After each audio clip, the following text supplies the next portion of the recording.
We are starting another tub surround today.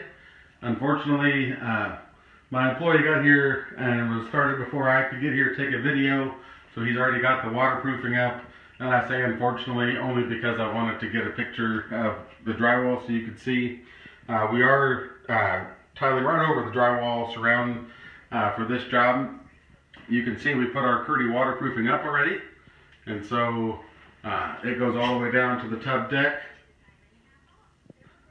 Even with the drywall tub surround, because we put the Kerdi paper over top of it, we still have our lifetime warranty as well as the manufacturer Schluter Systems lifetime warranty, because we are using the Schluter set mortar to install this. This tub surround gets a 3x6 tile.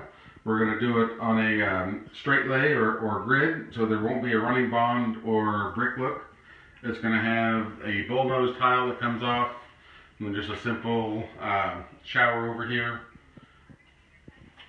The floor is going to have to be grinded down. You can see the thin set residue from the last tile job that was done.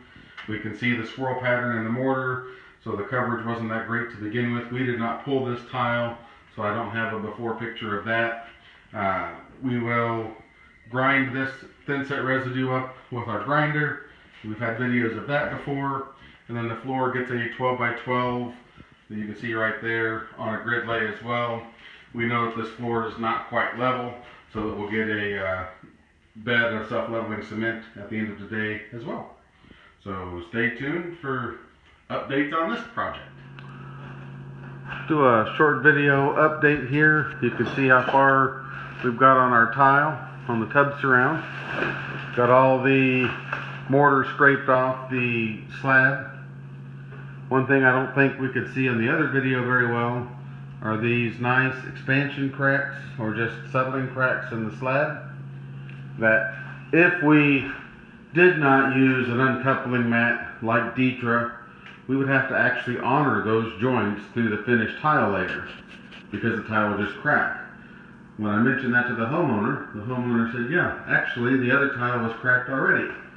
So we'll use an uncoupling mat that will allow us to relocate these joints to the perimeter of the room, and we won't have this unsightly grout joint down the middle of our tile floor. So the floor is quite a bit out of level, so we're going to prime the floor with a multi-purpose primer, and then we're going to self-level the floor at the end of the day to get our floor nice and flat. So next week we can install our Ditra to that and then tile over the Ditra. So that's where we're at. Our floor is primed. Let that dry. We're going to go grab us a bite to eat. We'll tile that last wall after lunch, and then we'll level the floor, call it a day.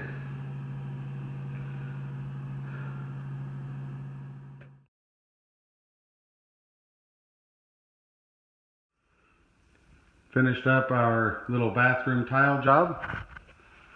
You can see the 12 by 12 on the floor. We used smoke gray PermaColor Select grout on the floor. We stacked the 3 by 6 tile on the walls. And you can see that we did a little bit different grout color on the walls. It's PermaColor Select Silver Shadow. So the walls are all done, floor is all done. We put the uncoupling membrane underneath, so we won't have to worry about the cracks in the concrete in this area here coming back through. We've got self-leveler down everywhere to even the floor up, make it much flatter. So all in all, it's definitely a huge improvement over what it was.